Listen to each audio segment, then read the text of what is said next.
and Kash is now having a fit. Yeah, and the Atlantic stands by. They have a lot of sources. I guess over 24 sources.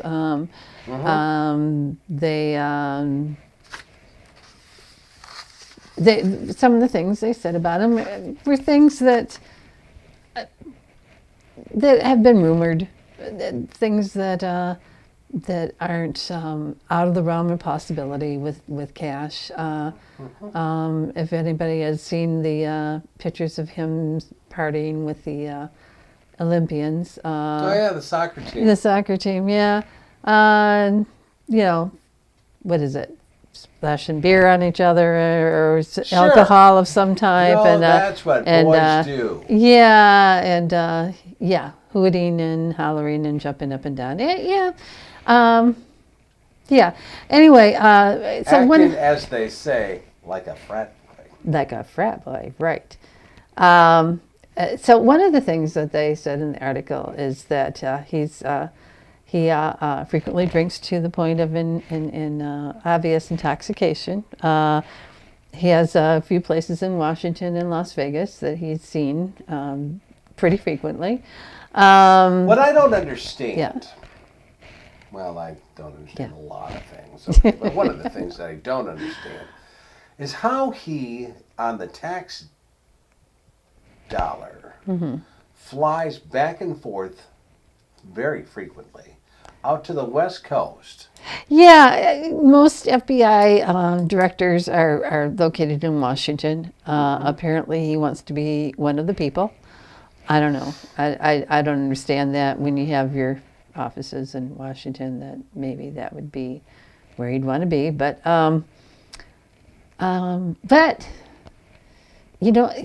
might be one of the problems he has, because he has trouble getting to early morning meetings and briefings, and they often have to be postponed or delayed. Yeah. And that might be because of the time difference. I mean, it might be as simple as that. I mean, Oh. they're saying that they think that maybe it was because Jet he's out lag. late and stuff, but maybe it's just as simple as a time difference between Washington D.C. and Las Vegas. Yeah, I mean, it's 9:00 here, or we're in the same time zone as Washington D.C. But in Las Vegas, it's probably 6 a.m. at least, or 6 or 7. What do they expect from him? Yeah, I know.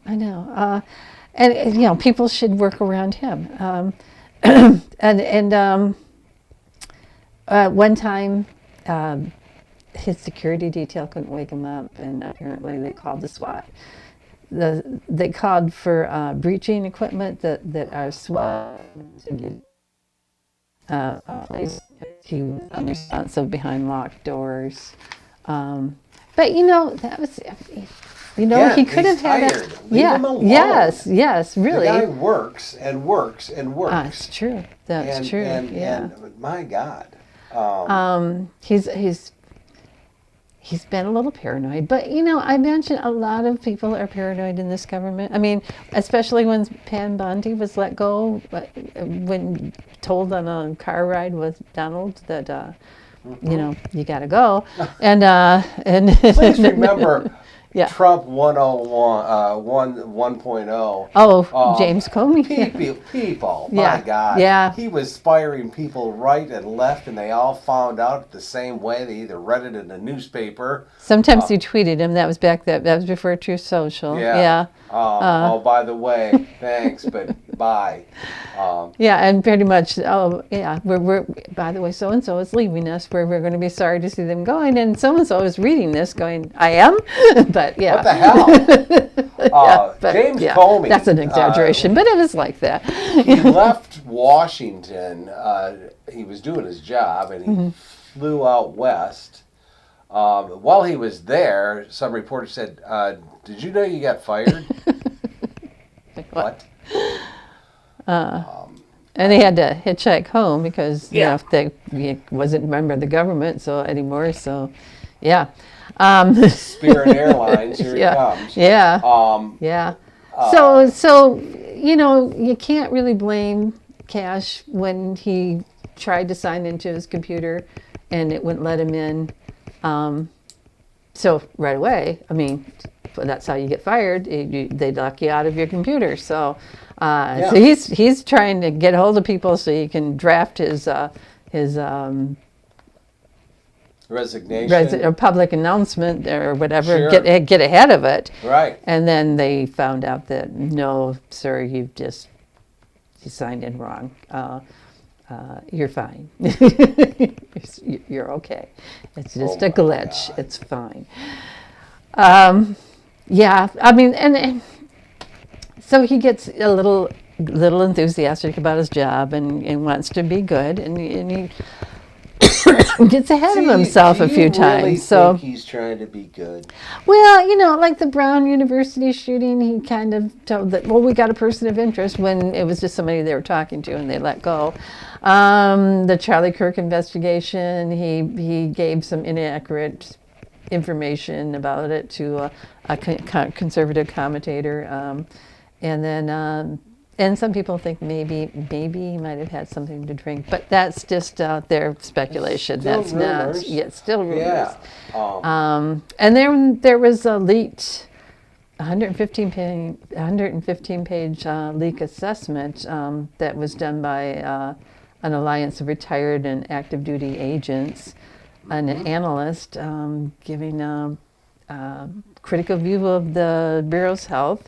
They said that they can't do anything unless they get an okay by Patel, right. Because if they do something that he doesn't like, they're afraid they're going to get fired. He's ordered polygraph examinations for people at Quantico that he overheard or somebody overheard criticizing his request to be issued a firearm. He's focused on like branding. He refused to get off his jet in Provo, Utah, until they supplied him with a red raid jacket, and then the SWAT members had to give him some of their patches to make it look official. So yeah, and I think that's a thing, though. I think that's his thing because Christine Ohm had to do that too. I think it's might be vain is the word you're well, looking for. It might be a policy under Trump. He likes people to look the part, and yeah. So yeah. There was a time in this this country. This was obviously pre-Trump. Okay, where the head of those departments, they were professional people. And they faded into the background usually. Absolutely. I mean, James Comey. He was like 6'7", but you never noticed him until then he brought attention to himself. But usually they just very whether you love him, whether you don't love him, whether you agree with him, whatever he did in the 2016 election, I still say that he was the one that probably sank Hillary's campaign. I think so. Yeah.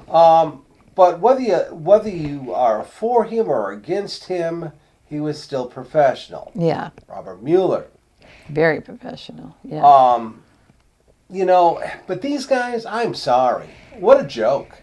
What a joke. Yeah. But he appoints people, whether it be Kash Patel or name them. Yeah. They're all there for one thing. Kash is there to make sure that he goes after Trump's enemies, political enemies. He does the job that the president hired him for, even though he wasn't really hired by the president. And sure, So all of these people are there for one thing, and they are all Trump's personal whatevers. Yeah. Okay. So please, he's a joke. He's obviously not qualified for the job. But Trump never lets these people do their job anyway. No. No, they'll say one thing one day and he'll say something else completely different the next day, and then they say what he says the next day, and then he says, no, never mind, let's go back to... I mean, it's got to be nerve-wracking. No, it's got to be. Absolutely. Well, it's nerve-wracking for the public.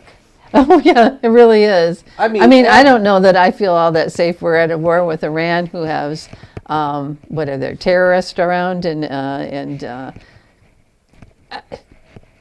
9/11 kind of comes to mind, and it makes you feel like... and we'll get into this when we start talking about the war, but I'll tell you this, and this is my personal opinion, just my personal opinion. Yeah. I think Iran is making Trump look even dumber than he really is. I mean, than he already is. Yeah. I think they're playing him for a fool. And yeah. That might not be true, but it sure looks like it, doesn't it? Certainly looks like it, sure. Sometimes, sure. yeah. So Kash had a very bad weekend. But don't worry. He's filed a $250 million defamation lawsuit. Yeah. And he's going to get these people. Yep, he's going to get these people. Make it right. Yes. He said that they didn't give him, let's see, that they only gave him a certain amount of time to respond. They let him, read it beforehand or look at it beforehand, and that they didn't give him, they only gave him like a 2-hour window for the FBI to respond to 19 complex and substantive allegations. Right. So they say that the publisher rushed to publish. That oh please, like he was going to respond. Yeah, well, they're trying to say that it was reckless disregard, and that shows the actual malice. They said that they provided that their attorney Jesse Binnell provided detailed pre-publication denials. So I don't know. They said that their sources were unreliable, right. and that there's a 2-year pattern of negative coverage of him. There's a what? 2-year pattern of negative coverage of Kash. So meaning what? Meaning that they've had it against him. I mean, for 2 years. For 2 years, and for 2 years. So they weren't objective because they just don't like him, and that's it. Well, I can see that. But they used over 2 dozen sources, and including former and current FBI officials, hospitality workers, members of Congress. I mean, it's not they have their set of lawyers. Yeah. And I can guarantee you their lawyers looked over that story before it went to print. Yeah. I can guarantee they said, hey, do you trust your sources? And of course they're going to say yes. Yes. Because there was many of them. Yeah. And so what I don't understand, $250 million, just grabbing that, out of midair, just grabbing, $250 million, that seems right. All right, so $250 million. So that's how much it hurt him. I would have to believe that you have to prove to, whether it be the judge, whether it be the jury, that you were hurt in the excess of $250 million. Okay, number one, he didn't lose his job over this. Not yet, but he'll probably lose his job at some point, but it has nothing to do with this article. Right. But he'll never. I mean, he thought he was going to lose it, Yeah, before the article came out. So he had to see if he does lose his job. He saw it coming before this article came out. Yeah. So his job will never pay him $250 million. Did this damage his credibility? Yeah. I don't know. But he'll never get $250 million out of it. He's just hoping for a settlement because that's what Donald J. Trump does all the time. And sometimes it works out well. Well, that's another thing. That $10 billion suit that Trump brought, apparently it's going into... it's been paused for 2 months. They could review it. So don't forget about this, okay? Because somehow That's what I think is going to happen. They're trying to get it out of the headlines, and then they'll have a little quiet settlement, and it won't be $10 billion. It might be $1 billion, but it won't be $10 billion. It won't be $10 billion, but $1 billion will work. Oh, $10 billion of our taxpayer monies that that we actually paid taxes for. Anyway, I asked AI about it, and they say that there's a high likelihood that the Atlantic will say a motion to dismiss it, ask for a motion to dismiss it, because that the person who wrote it relied on over 24 sources, and that kind of precludes reckless disregard, because that's a lot of people that rely on. That's a lot of people. A lot of people that would have to be lying and cooperating with each other to do that. If it goes forward, then the Atlantic would be forced to probably name their sources. But Patel would have to face a deposition, and that would be subjecting his personal conduct and substance use to the rigors of a cross-examination, which wouldn't be pleasant either. So it's interesting. It'll be interesting. Yeah. It'll never see court. Yeah, I don't think so. I don't think so. He'll back down. Yeah. So not a real good weekend for Kash, and then on a Monday, then we have this young lady who decided she was going to resign. This, by the way, her name is Lori Chavez-DeRemer. That's what we're thinking, yes. She is the Secretary of Labor. Well, no longer, but was, the Secretary of Labor. She had, there's a bunch of different things, but they don't say, she wasn't fired. She resigned, and she's going to go on to someplace in the private sector. They always do. Yeah, they always do. So she'll be, like Pam Bundy, is going to go to the private sector. That lucky private sector. Oh, man, getting some good people. Yeah. Anybody that hires Pam, man. They're getting their money's worth, I'm sure. Yeah. Very, very lucky. Very lucky. Yep. She's a wonderful human being. Yeah, she really is. Yeah. Very underrated. Yep. And she's as loyal as a pit dog. Yeah. Yeah. She had a few bumps in the road too, like Kash probably.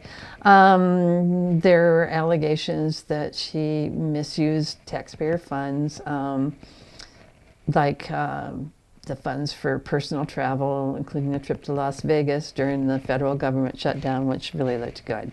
And she hosted a birthday party under the guise of an official swearing-in ceremony. Gotcha. Yeah. Inappropriate relationships. Apparently, she had an extramarital affair with one member of her security detail. But don't worry, that her husband apparently has been accused of having inappropriate contacts with her employees. With her employees, yes. Apparently.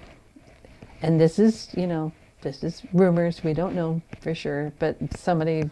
We're bringing it up because she resigned, and this stuff has been out there for a while. So, like her staff has said that she kept alcohol in her office, and her top day. There were messages sent by her to her top aides and family members, to young staffers. That she and family members. So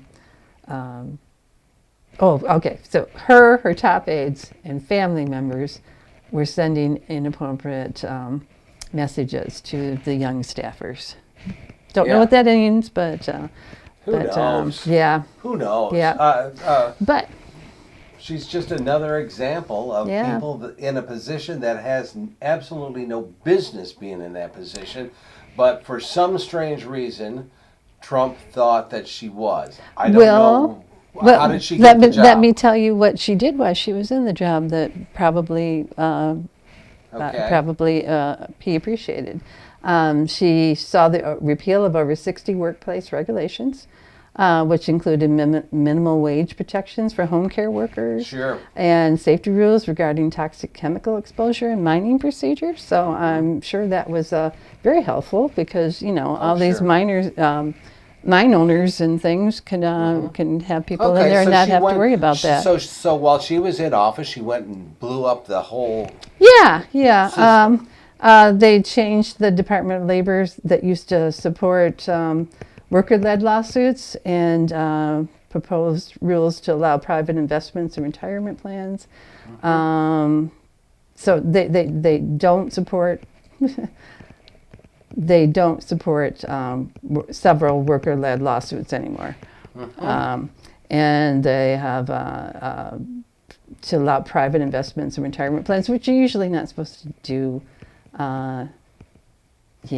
Anyway, because it's more risky. Right. Despite being the daughter of a Teamster, and she had union support at first, but they don't really care for her anymore.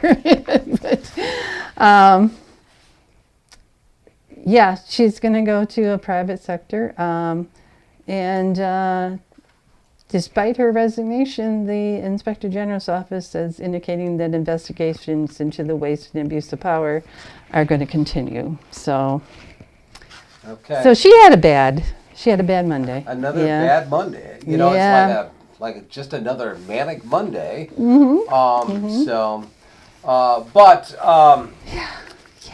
there's that. In just a couple of brief moments, we're going to talk about the war. All right? Just because just an update.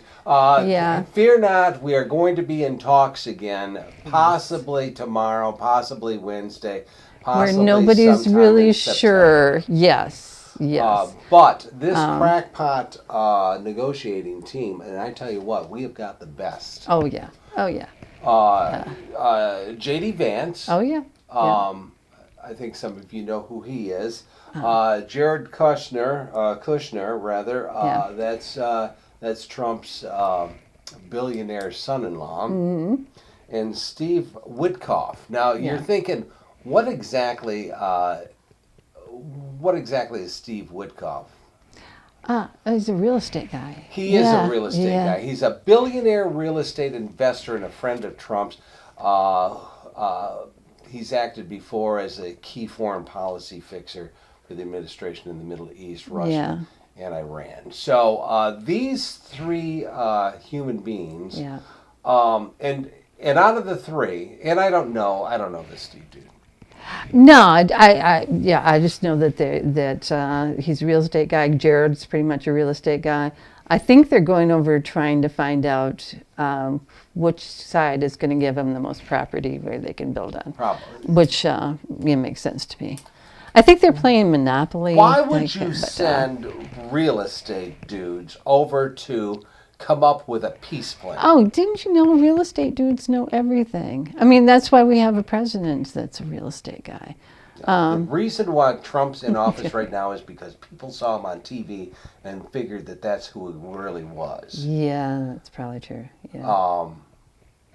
Donald Trump, these people all thought, oh, he's such a good businessman. He's such a good, because he screwed everybody right and left.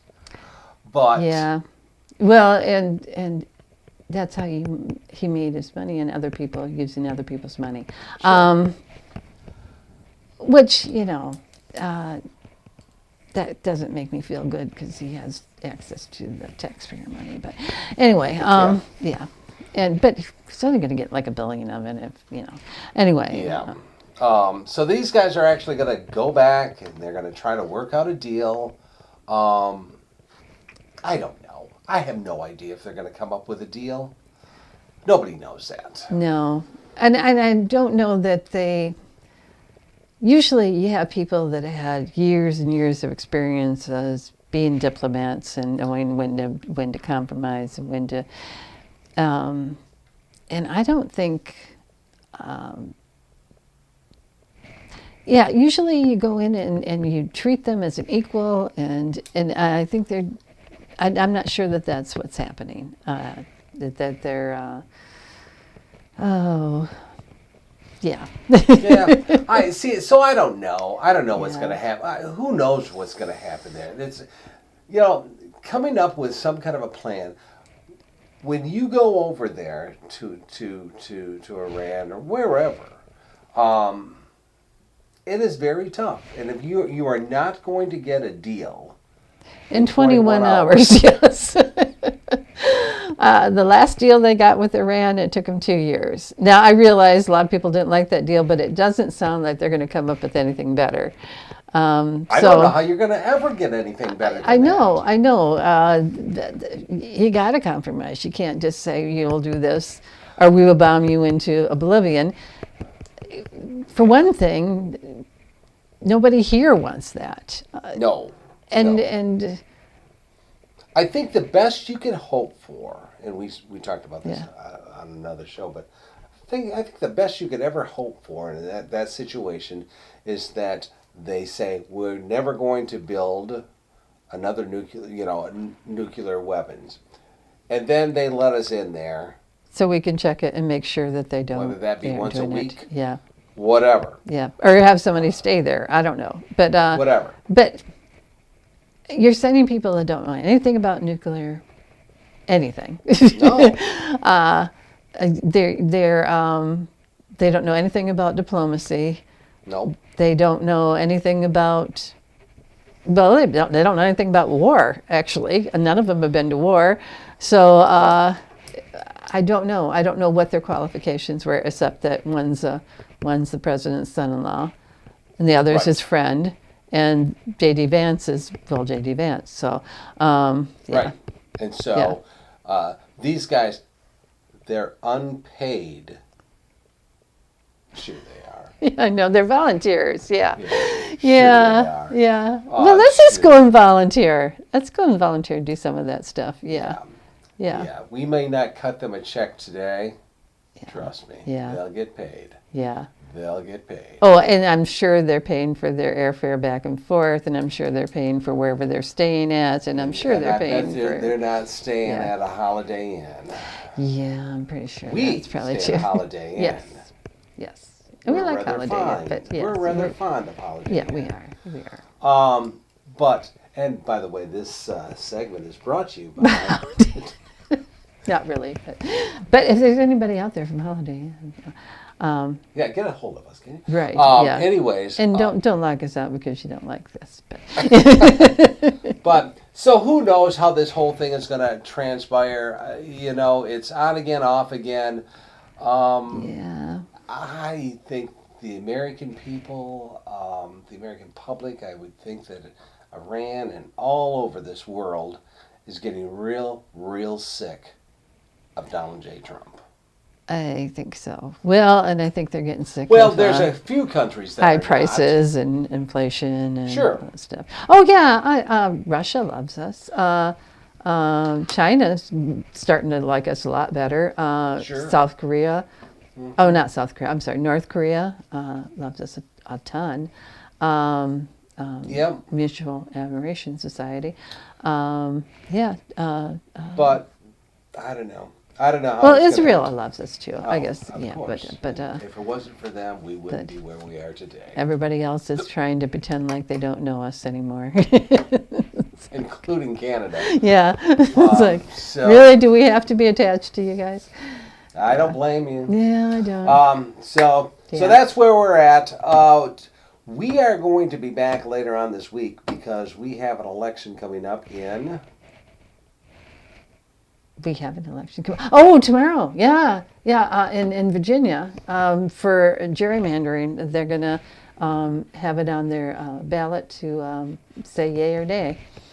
Okay. And yeah. So we will we'll keep you. Yeah, we're going to give you an update on that. We'll give yeah. you our take yeah. on that. By the time you see these videos, none of this is news to you. Oh, We no, are well aware no, of that. we are. This is just our take on it. Yeah. All right. We are never going to be breaking news. And anything we say here, it's just, take it with a grain of salt, because I mean, we do our homework, but this we is do, just but our... we do, but we're not experts in anything. No, so yeah.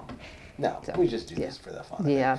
By the way, for those of you that have been watching our shorts, thank you. Yes. Like us, follow us. Subscribe to us, yes, that would be great. And we are trying our very best. We would like to, before the end of this year, we would like to get up to at least 3. Yeah, So, yeah. Kathy's feeling kind of lonely, so sign up for that. Yeah. That's all I've got. Me too. All Me right. too. Okay. We'll talk about the election on our next visits. Thanks.